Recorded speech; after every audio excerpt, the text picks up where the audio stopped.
suave. Celebramos el amor de Dios todo el año. Celebramos su grandeza, su poder, sus bendiciones. Amén. Gracias, gracias.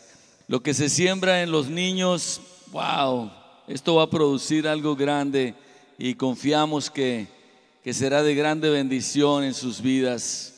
Recordamos desde la niñez cuando en lo personal nos llevaba mi mamá y nos sentaba en la misma banca su hijo y mi mamá y sus 4 hijos, y estábamos ahí escuchando la palabra de Dios y participando todo el tiempo. Así que lo que se siembra se cosecha. Amén.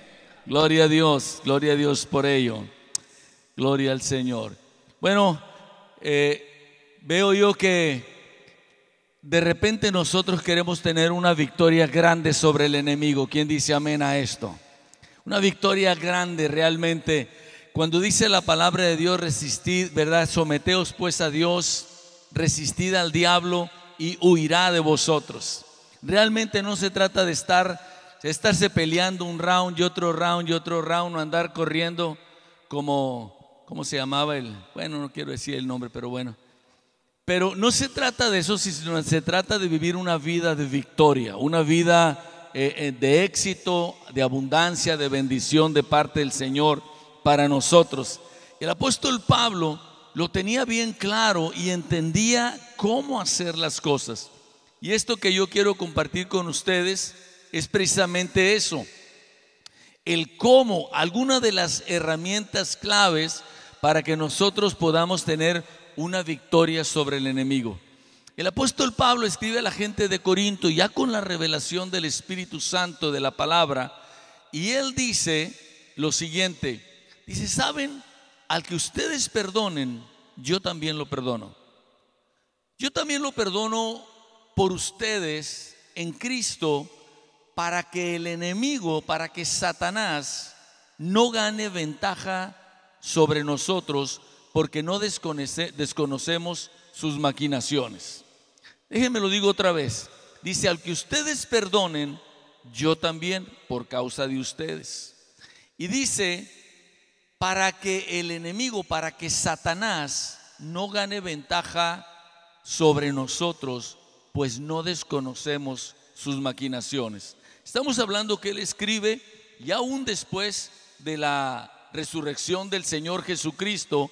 Y como veíamos hace unas semanas, cuando habla de la palabra de Dios, de los cielos, el primero, el segundo, el tercer cielo, hay una atmósfera donde hay espíritus inmundos que tratan de ganar ventaja sobre nosotros, tratan de afectar nuestro gozo, nuestra alegría, tratan de afectar nuestro bienestar, la abundancia que Dios tiene para nosotros. Y el apóstol Pablo lo sabía, y él podía ver lo que sucedía en el mundo espiritual, y él se daba cuenta que cuando uno no perdona, el enemigo gana ventaja sobre uno.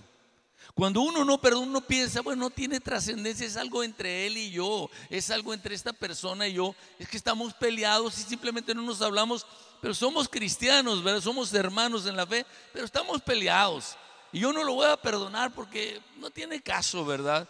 Pero el apóstol Pablo veía que algo sucedía en el mundo espiritual cuando alguien no perdonaba, y él podía verlo y decía: pues para que el enemigo no gane ventaja sobre nosotros, yo perdono. Y esto es clave, y nosotros queremos tener ventaja sobre el enemigo, queremos derrotarlo, amén, en nuestra vida, en nuestra familia, en nuestra economía, en nuestra vida espiritual. Queremos tener ventaja sobre el enemigo, y nos da una clave: perdonar. Perdonar es algo que nos libera, perdonar es algo maravilloso, ¿verdad? No fácil a veces. ¿Cuántos saben que no es fácil a veces? Pero es maravilloso cuando uno lo logra, cuando uno llega a esto. El Señor empieza a dar unas indicaciones, porque uno podría decir: ay, esta persona otra vez y otra vez y otra vez, no entiende esta persona. Pero bueno, como tengo que perdonarlo, pues nomás lo voy a estar perdone y perdone y perdone. Pero el Señor da unas indicaciones que son claves para que sean útiles en la familia del Señor. Y allá en el capítulo 18 de Mateo el Señor da unas explicaciones y Él establece lo que es su voluntad. Hemos dicho que cuando hablamos del reino, obviamente hay un rey, el Rey de Reyes, Señor de Señores. Cuando hablamos del reino hay una voluntad. No, esto no es democracia, esto es, ya hay una voluntad que es la voluntad de Dios. Y su voluntad es ley entre nosotros. Su voluntad es la cultura que quiere llenar nuestras vidas. Su voluntad. Hay una gente, hay un gobierno. De hecho, el Señor nos rescata y luego nos gobierna, nos guía para que nuestra vida sea una vida de bendición y de abundancia. Hay un pueblo que es el pueblo del Señor. Bueno, en todo esto hay un territorio también. Hablamos de territorios hace unas semanas. Pero el día de hoy voy a hablar algo que tiene que ver con la voluntad, porque la voluntad de Dios es que vivamos vidas de éxito. Digan, vidas de éxito. Entonces el Señor en Mateo capítulo 18 da una explicación. El apóstol Pablo ya conocía todo esto y entonces él cuando escribe dice: al que ustedes perdonen, yo también, para que el enemigo no gane ventaja sobre nosotros. O sea, él veía algo espiritual por la enseñanza que el Señor nos había dejado en su palabra. Y el capítulo 18 viene algo que es parte de la voluntad de Dios. Hemos dicho que de estas 5 cosas que mencionamos del reino, vamos llenando espacios del rey, de la voluntad, de los territorios, del gobierno, diferentes cosas de la gente.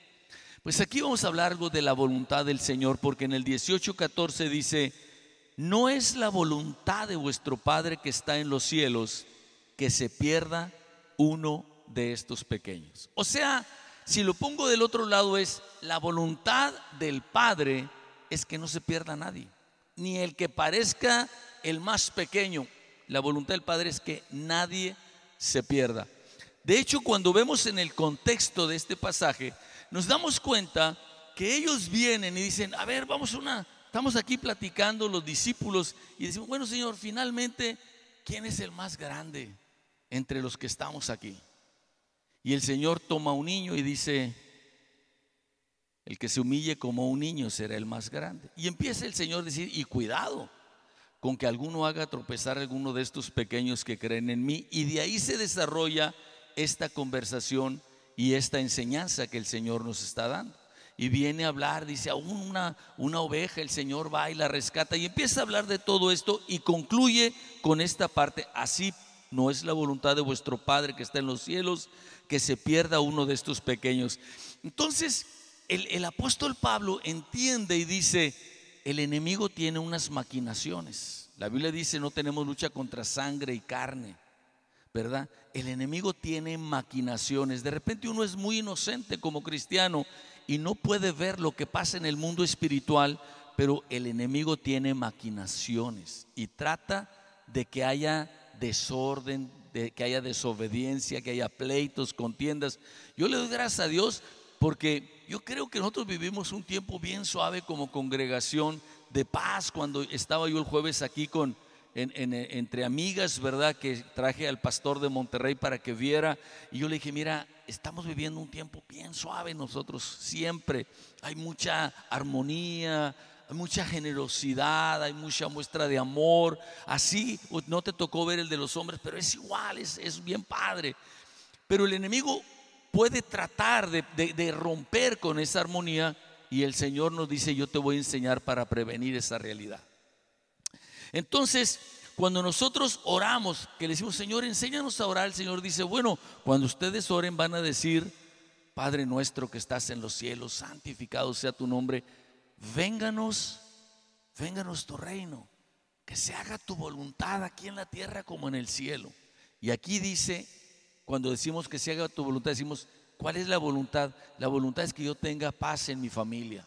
La voluntad es que yo tenga paz con mis hermanos, con la familia de Dios, en donde sea, que haya armonía para que podamos avanzar, porque donde hay paz hay prosperidad, hay bienestar. Amén.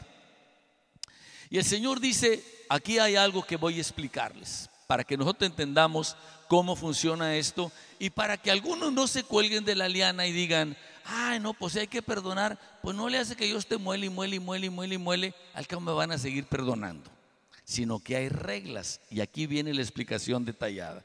Y dice la palabra del Señor de la siguiente manera, dice, les voy a dar un proceso para cuando alguien peca contra ti. Acá parece como que muy sencillo, pecó, perdónalo, ¿verdad? Acá para que el enemigo no gane ventaja. Pero acá el Señor Jesucristo dice, te voy a dar el proceso para que lleves a cabo esta realidad. Dice, cuando alguien peca contra ti, primero ve tú solo, ve tú sola y habla con esta persona y trata de reconciliar la situación. La primera vez que en la palabra de Dios se menciona amarás a tu prójimo como a ti mismo, está allá en Levítico 19:17. Estamos hablando del Torá, de allá del Pentateuco, de los primeros libros de la ley. Y dice el contexto de este pasaje, dice, no andarás chismeando entre tu pueblo para que no caigas en el pecado. Y luego dice, hablarás, o sea, dice, razonarás con tu prójimo. Razonarás con tu prójimo, y dice, amarás a tu prójimo como a ti mismo. Y la palabra hebrea que quiere decir razonarás, esa palabra hebrea, cuando uno ve la definición, quiere decir hablarás abierta y francamente buscando la reconciliación. Esto de buscando la reconciliación es clave. O sea, yo vengo a arreglar con alguien, pero no vengo a enchilarme o a desahogarme o a hacerlo peor. No, no, no. Mi corazón es, mi hermano, mi hermana, lo que yo deseo es que se resuelva nuestra relación. O sea, este malentendido, esto que yo te ofendí, esto que tú me ofendiste, quiero que se resuelva. Y el Señor empieza a explicar y dice, cuando tu hermano, cuando tu hermana peca contra ti, tú solo, tú sola vas a ir y tú vas a buscar. No andes buscando, no andes por acá diciendo, oye, para que me ayudes a orar, pero fíjate que aquel, no crees que no, es para que me ayudes a orar. Y empieza uno a hacer la polaca, no, pero no, eso no dice el Señor. Dice el Señor, vas a solas y le dices, mi hermano, mi hermana, esto sucedió, tú me ofendiste o me pasó tal cosa, y se arregla. Si tu hermano te oyere, dice el Señor, ya ganaste a tu hermano. Qué maravilloso, ¿verdad? Ya lo ganaste, pero se necesita carácter y obediencia al Señor para hacer esto. Pero cuando hacemos esto, pisamos al diablo. Pisamos al diablo. El diablo que quería que yo lo criticara a mi hermano, que yo lo despreciara, que yo hablara mal de él. Y yo voy con él y digo, mi hermano, pasó esto. Y él me escucha y me dice, tienes razón. Tú tan buena gente que eres. Y yo la regué, o viceversa, yo digo, la que la regó fui yo. Entonces dice, lo ganaste. Dice, pero si tu hermano no te escucha, entonces tomarás 2, 3 personas sabias, discretas de la congregación y le dirás, mi hermano, me gustaría que me acompañaras, no para que te pongas de mi lado, pero para que escuches. No vaya a ser que yo sea el que esté equivocado y estoy tratando de presentar mi punto de vista. Y vienen estas personas sabias, discretas, y nos escuchan. Y entonces a lo mejor yo reconsidero, o la otra persona reconsidera y dice, efectivamente estaba equivocado. Con esto que me están diciendo, ya ganaste a tu hermano. Gloria a Dios. Ya no hubo necesidad de pleitos matrimoniales y familiares y congregacionales, porque hubo algo que se resolvió ahí en el camino. El Señor no solamente nos da situaciones espirituales que trascienden a la eternidad, filosóficas, teológicas, sino nos habla de cosas que tienen que ver con nuestro diario andar, prácticas que tienen una bendición clara. Sin embargo, dice, si después de haber ido tú y hablar en forma personal, no te escuchó y llevaste a 2, 3 personas contigo y tampoco escuchó, entonces vas a presentar ese caso ante toda la congregación, ante la iglesia. Y si la iglesia está de acuerdo con lo que tú dijiste y con lo que aquellas personas que trajiste dijeron, entonces esta persona puede reconsiderar y decir, efectivamente me equivoqué, pido perdón. O si sigue en su necedad y terquedad, dice, entonces tenle por gentil y publicano. O sea, Qué tremendo, estamos hablando del Señor que acá parece que dijera al que se te ponga enfrente, perdónalo. Acá está diciendo, hay un proceso. Hay un proceso de orden, hay un proceso de formación de carácter, hay un proceso de maduración espiritual de la persona. Pero la persona dijo, no, yo no me interesa, yo quiero seguir neciando, ¿verdad? Aunque la iglesia me está diciendo, dice, tenle por gentil y por publicano. Quiere decir, no es cristiano, no es hermano. Y esto es importante porque lo que dice aquí el Señor dice, ahora sí, esto es lineamientos y reglas con la familia de Dios, con gente que le dice a Dios, Padre nuestro que estás en los cielos, con personas que de alguna manera buscan de parte de Dios que haya paz, bienestar, que no se dejan ser instrumentos por el enemigo para que las maquinaciones de él se lleven a cabo. ¿Estamos de acuerdo hasta ahí? Amén. Entonces el Señor dice, si esa persona, pero nosotros, eso es nomás para saber, no tiene nada que ver con nosotros. Aquí, dile que está a tu lado, nosotros gracias a Dios estamos bien, pero prevenimos no sea que el enemigo quiera meter cizaña contra nosotros, ¿verdad? O vengan de otra congregación a preguntarnos, pues les explicamos cómo funciona esto. Y entra el Señor a un ejemplo. El Señor usa las parábolas, hemos dicho, para ejemplificar las cosas. Y una y otra vez he mencionado, y lo voy a decir una vez más, que una parábola es una curva, que lo que está de un lado está del otro lado, ¿verdad? De una manera uno puede entender algo espiritual con una explicación natural.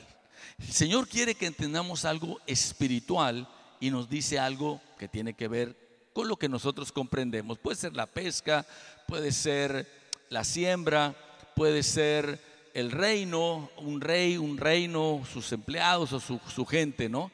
Y el Señor dice, después de esto que acaba de decir, porque viene Pedro y le dice, Señor, entonces ¿cuántas veces yo perdonaré a mi hermano? ¿Lo perdonaré a poco hasta 7? Porque aquí la costumbre es hasta 3. No, hombre, el que ya perdona 3 veces al necio, pues ya es bien buena gente.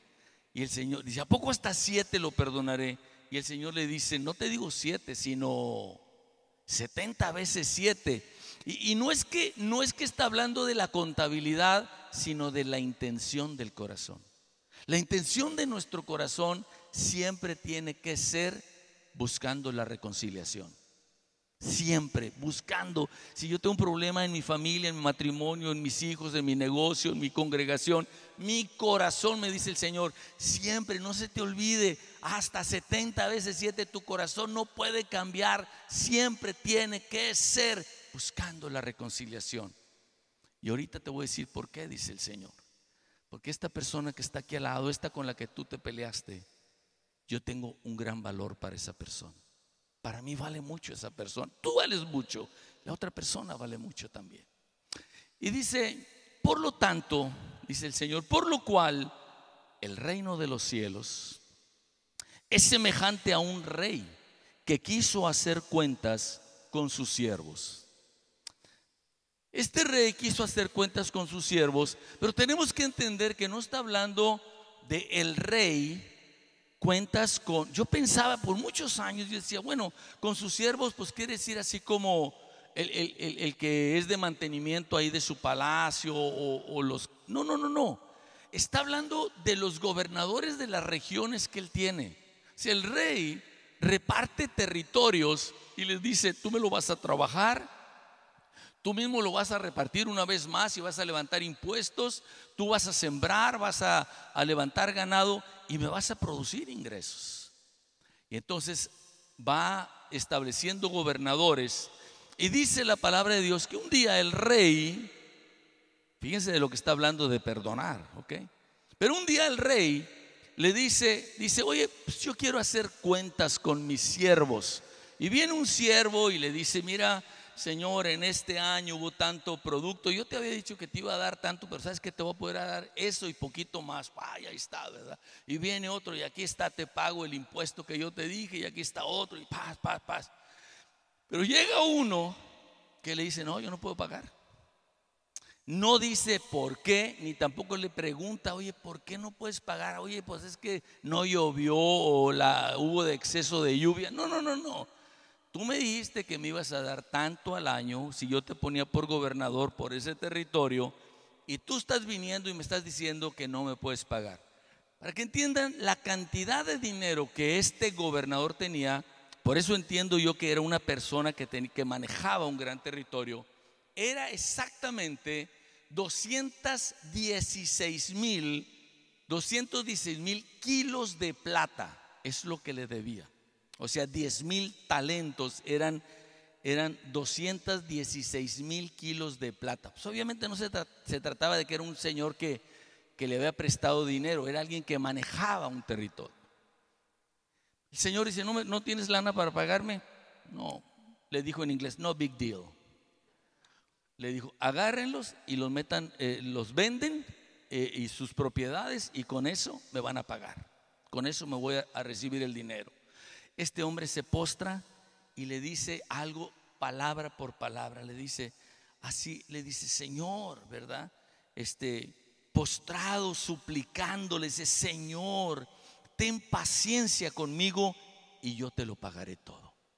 Estamos hablando de perdón, ¿ok? No nos perdamos. Él se postra y dice: Señor, te suplico, ¿verdad? Ten paciencia, dame tiempo, te lo voy a pagar todo. Este hombre, el rey, es movido a misericordia y dice: te perdono la deuda. ¿Cuántos dicen gloria a Dios cuando uno viene delante de su presencia y Dios dice: te perdono la deuda? ¿Cuántos nos ha perdonado la deuda el Señor? Te perdono la deuda, güey. Dice: wow, qué maravilla. No hay cosa más maravillosa, ¿verdad? Que nosotros podamos recibir esto, ¿verdad? No es que no lo debíamos, no es que no debíamos de haber pagado, pero el Señor en su misericordia, cuando vinimos delante de Él con responsabilidad, dijimos: Señor, yo te quiero pagar, te perdono la deuda. De hecho, ya estaba pagada hace 2000 años. Entonces el Señor, movido a misericordia, le soltó y le perdonó la deuda. Y aquí, antes de seguir a la segunda parte, que es bastante conocida también, hay algunas cosas que nosotros tenemos que entender en este mover del reino. Es muy importante, porque si no entendemos esto, nos quedamos con una religiosidad básicamente y no entendemos la mentalidad y el corazón del rey. Número uno, yo veo que el rey invierte para ganar. El rey reparte territorios y autoridades para que le produzcan. Esto es parte de, y ahora entiendan, nosotros decimos: hágase tu voluntad en el cielo como en la tierra. Nosotros tenemos que entender qué hace el rey, cuál es la cultura del rey, el corazón y el pensamiento del rey, porque es lo que queremos copiar nosotros, es lo que queremos hacer exactamente, o sea, como hace el rey, así. Por eso el apóstol Pablo decía: sed pues imitadores de mí como yo lo soy de Cristo. O sea, esto es una cadenita que tiene 2000 años en que vamos aprendiendo lineamientos que están en el corazón del Señor. Entonces, el rey invierte para que le produzca. De repente uno no entiende esto y camina en la vida, ¿verdad?, sin entender el corazón del rey. Pero el rey invierte para ganar. Acuérdense, ¿qué es lo que quiere ganar? Almas, vidas, ¿ok? Pero esto se traduce en todas las áreas. O sea, ¿para qué siembra un sembrador? Pues para cosechar, ¿verdad? Si una semilla, para que le dé 100 o 1000 semillas, ¿no? Entonces, aquí también se invierte para ganar. Se hacen cuentas de los resultados. O sea, llega un momento en que dice: voy a hacer cuentas, a ver cuánto, en este año, cuánto me va a producir todos mis inversiones, ¿no? Es lo que Dios nos está enseñando. Y esto, para explicar algo, fíjense qué tremendo, para explicar algo que tiene que ver con el perdón, usa una cuestión meramente financiera. Algo tremendamente. Alguien decía, yo leí hace poco oía a una persona que decía: es que si ustedes vieran la cantidad de ejemplos que Dios pone de dinero y de finanzas, se lleva a todos los demás temas. El corazón de Dios no está peleado con eso, pero vamos a ver más detalles. La tercera cosa que vemos es que uno tiene que cobrar para que le paguen a uno. Yo crecí desde niño para que sepan, de los regalos de Navidad que yo me acuerdo es un par de patines, uno para mí y uno para mi hermano. Y era porque mi mamá tenía clientes que les vendía ropa y nos pagaban en abonos. Entonces yo el sábado, varios días, pero el sábado en general, yo tenía una ruta. Y yo tenía que ir con la señora Eva, con la señora Sáenz, así yo ya sabía con quién iba a ir. Y yo llevaba el diario y entonces la señora me daba unos 5 pesos y otros 10 pesos de abono. Si alguien me daba 20 pesos de abono era buen abono, pero 10 pesos era más o menos lo normal. Entonces yo iba, yo tenía que poner la fecha, la cantidad que debía, 80 pesos menos 10 que dio en esa fecha, 70 pesos. La señora lo veía y así nos íbamos. En un patín, el derecho siempre, porque es con el que me gustaba a mí. ¿Pero a qué voy con esto? De repente había una persona que no pagaba. Iba y no pagaba, iba y no pagaba. Y yo le decía, mamá, esa señora no paga, mamá, yo no quiero ir. Mamá tenía una frase muy sabia, decía, si yendo no te paga, pues sin ir menos. Tienes que ir hasta que, ¿verdad? Hasta, como una frase sabia, como una garrapata en la oreja. Tienes que estar pegado, pegado. Y aquí yo creo que aquí lo vio y mi mamá dijo, caray, no, pues hay que hacer cuentas y decirle, oye, bríncale, págame, ¿verdad? Y así esta fue parte de la cultura y uno viene y ve en la palabra del Señor y dice, wow, verdaderamente uno tuvo esas clases de finanzas desde la niñez, ¿no? Entonces uno ve aquí este hombre que le debía 216,000 kilos de plata al rey, quizá un gobernador, y él se había comprometido a pagar. Esto es clave, clave, clave. Esto no es así como que, bueno, a ver, a ver qué me puedes dar. No, no, no. Él se había comprometido. Yo creo que hasta él había venido con el rey y le había dicho, oye, dame un territorio, yo te lo hago producir. Yo te lo hago que funcione y que te dé dinero. Mira, a fin de año yo te voy a producir tanto dinero. Yo te voy a dar una ganancia. Él se había comprometido. Y este hombre que se compromete a pagar tenía que tener una palabra honorable. Quiere decir, a mí no me vengas con excusas. Por eso el rey no le preguntó, ¿qué pasó? Porque las excusas es otro tema, otro pasaje, ¿verdad? De aquellos que se excusaban y dijeron, no puedo ir, ¿no se acuerdan? No, es que tengo un rancho y no, es que tengo una yunta de bueyes que compré, no, es que, y estaban poniendo excusas, no excusas, resultados. Dile a tu lado, excusas no, resultados. Resultados. Aquí el Señor ni le pregunta qué pasó, porque simplemente le dice, tú me dijiste que me ibas a dar, no tienes para darme y va a ser vendido. Son lineamientos para poder llegar al punto del perdón. Qué raro, estamos hablando de finanzas, estamos hablando del perdón o de finanzas, pero aquí está el Señor hablando de esto. Y luego entonces esta persona tenía que ser honorable. ¿Por qué digo esto? Porque hay personas que piden prestado y dicen, te voy a pagar en un mes, y la persona ya sabe por adelantado que no va a pagar en un mes y de ser posible no le va a pagar nunca. Y viene y te pide y dice, yo te voy a pagar en un mes, te pago. No puede pagar la persona, pero no le importa, al cabo, como decían, al cabo prometer no empobrece.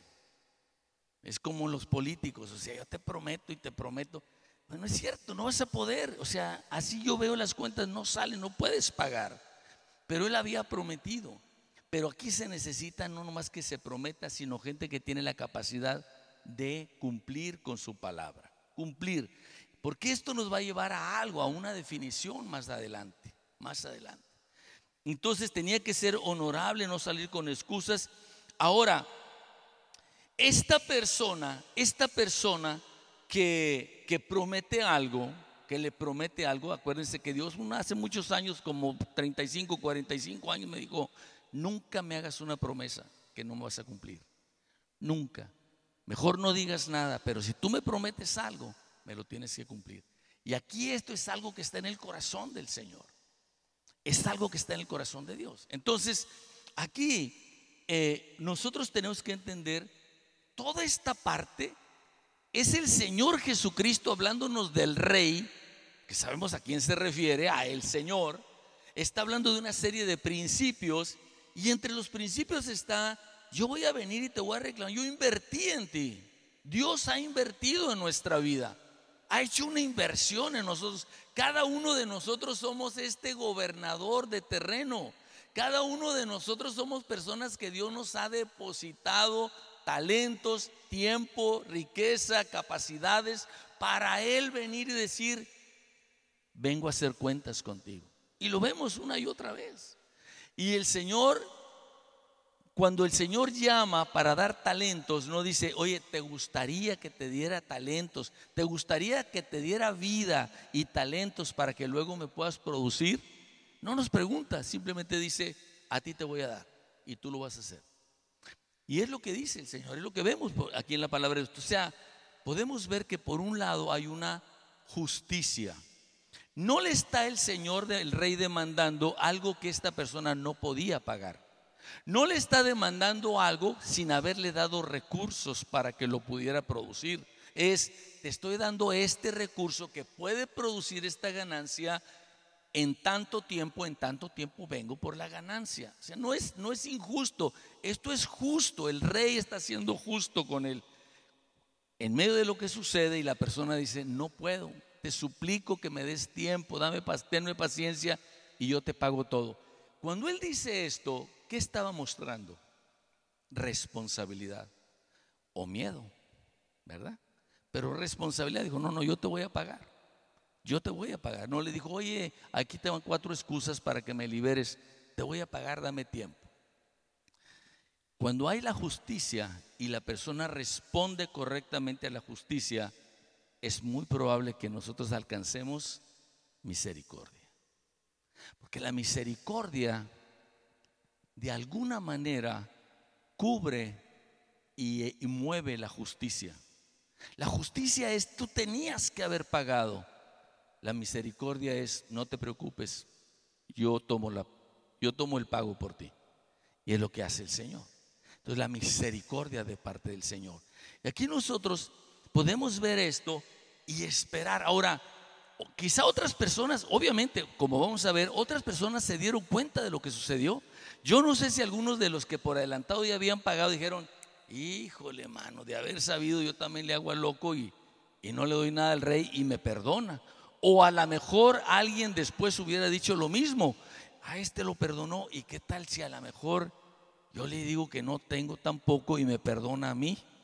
El Rey conoce los corazones, no se equivoca, ¿verdad? El Rey conoce los corazones. ¿Y qué sucede después?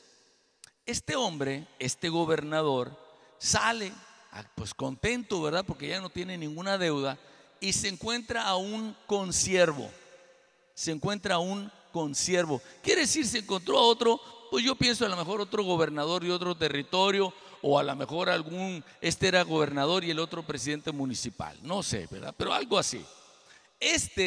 Fíjese, se le perdonó la deuda de ¿cuánto? 216,000 kilos de plata, ¿ok? El Señor lo que quería realmente era enfatizar una gran deuda imposible de pagar por una persona. En este caso, debía el equivalente de 100 días de salario mínimo. No era nada. Y le dice: págame lo que me debes. Que le acaban de perdonar, se encuentra el consiervo y le dice: tú me debes 100 días de salario mínimo, págamelo. Y le dice las mismas palabras que él le dijo al Rey. Se lo dice al gobernador, al consiervo. Le dice suplicando: te suplico, tenme paciencia y yo te lo voy a pagar.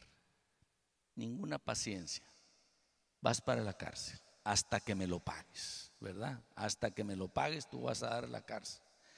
Entonces viene que recibe misericordia, no tuvo misericordia. Y dice la palabra del Señor: entonces vinieron los consiervos y le dicen: Señor, ¿qué crees? Aquel hombre que tú le perdonaste 216,000 kilos de plata, no le quiso perdonar 100 salarios mínimos al otro consiervo y lo metió a la cárcel. El Señor, acuérdense que estamos hablando de perdón, estamos hablando de puro perdón, perdón, perdón, perdón. El Señor viene con este siervo y le dice de la siguiente manera: malvado, siervo malvado, toda aquella deuda te perdoné porque me rogaste. ¿No debías tú también tener misericordia de tu consiervo como yo tuve misericordia de ti? ¿No era lo correcto? ¿No era el ejemplo que yo te di? O sea, tú eres de la familia, tú dices, vénganos tu reino, hágase tu voluntad en la tierra. O sea, tú eres parte de un reino en que mírame, yo soy el rey, mira lo que yo hago. ¿Y cómo respondes de esta manera? Porque yo encuentro, hace unas 2, 3 domingos que hablaba sobre la voluntad, que dice que el que hace la voluntad de Dios verdaderamente es miembro de la familia. Cuando vienen con el Señor Jesús y le dicen: Señor, ahí está afuera tu mamá y tu hermano y tu hermana, tus hermanos y tus hermanas. Y el Señor dice: mis hermanos, mis hermanas, mi mamá son los que hacen la voluntad de mi Padre. O sea, hacer la voluntad es lo que nos hace familia del Señor. No nada más decir que somos hijos de Dios, sino hacer la voluntad.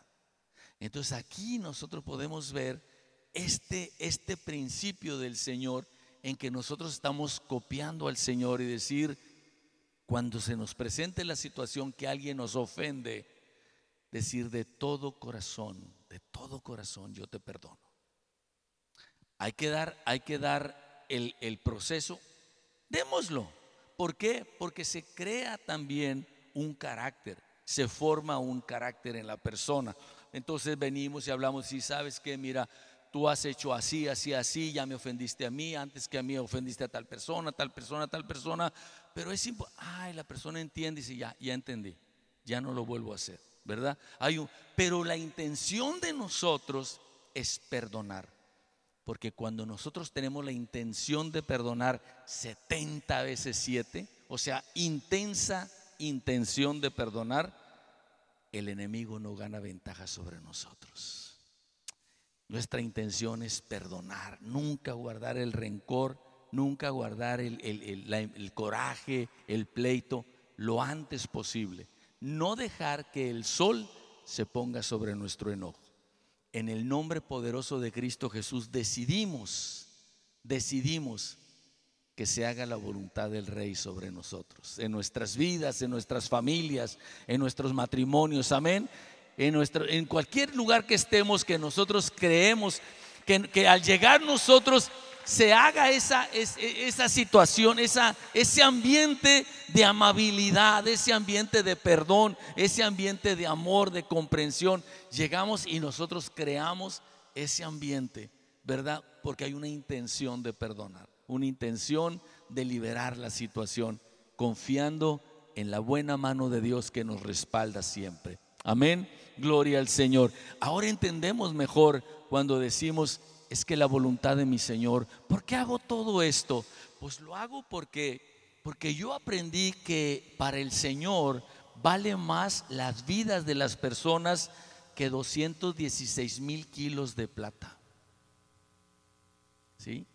O sea, vale más para el Señor la vida de esta persona que está al lado mío que 216,000 kilos de plata. Y eso, el valor que le doy a la persona, es lo que hace que sea fácil que yo le perdone. Si yo no entiendo eso y me dicen: Joel, perdona, uy, qué difícil. Pero cuando yo entiendo la fuente, el origen de lo que impulsa el perdón, y digo: esta persona, el Señor le dio un tremendo valor, fíjate, derramó su sangre en la cruz del Calvario hace 2000 años. ¿Cómo no le voy a perdonar yo? Si esta persona vale, hombre, lo que me hizo no es nada, lo que me debe no es nada, que me lo pague, pero no es nada. Pero siempre el principio es: la persona es más valiosa que cualquier moneda que haya. Amén. Damos la gloria y la honra al Señor, para que Satanás no gane ventaja sobre nosotros. Yo te pido que pongas tu mano en el corazón, cierra tus ojos, pero ábrelos de tu espíritu y mírate delante del Rey. Pero yo quiero que te veas y digas: Señor, aquí te traigo, Señor, 5 talentos me diste, aquí están, y aquí están otros 5 más, Señor y Dios, que gané sobre ellos. 2 talentos me diste, Señor, aquí están, y 2 más que gané sobre ellos. Gracias por la vida, gracias por la salud, gracias por cada persona que me rodea, los muy cercanos y los no tan cercanos, estas personas con las que camino diariamente, mi esposa, mi esposo, mis padres, mi madre, mis hijos, mis hermanos. Señor, gracias, gracias. Bendito Dios, que mi corazón se llene, Señor, de tu ejemplo, de que tú, oh Dios, valoras las vidas por encima de los bienes materiales, por encima de la soberbia, de la vanidad. Señor, gracias, porque el anhelo de tu corazón es que vivamos vidas de victoria. El enemigo, Satanás, no ganará ventaja sobre nosotros. No desconocemos sus maquinaciones.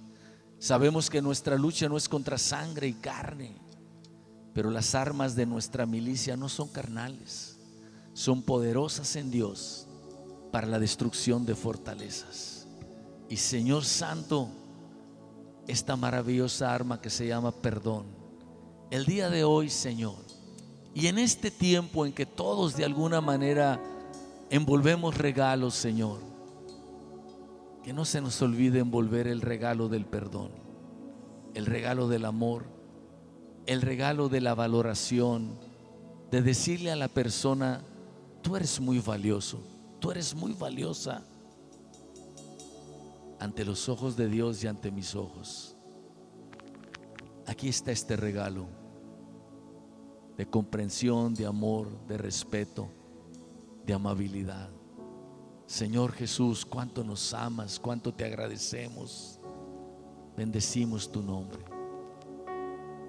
Yo quiero que repitas después de mí, le digas: Señor, el día de hoy yo te doy gracias, porque tú quieres que tenga vida y vida en abundancia, una vida de victoria sobre el enemigo. Declaro sanidad, liberación, paz y armonía en todas mis relaciones.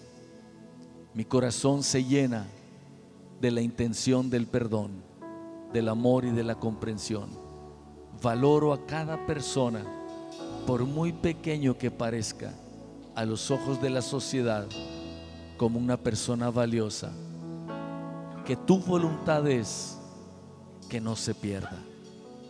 El día de hoy te reconocemos como Señor, como Rey nuestro, y decimos: vénganos tu reino, hágase, Señor, tu voluntad. Señor Jesús, te reconocemos como Rey.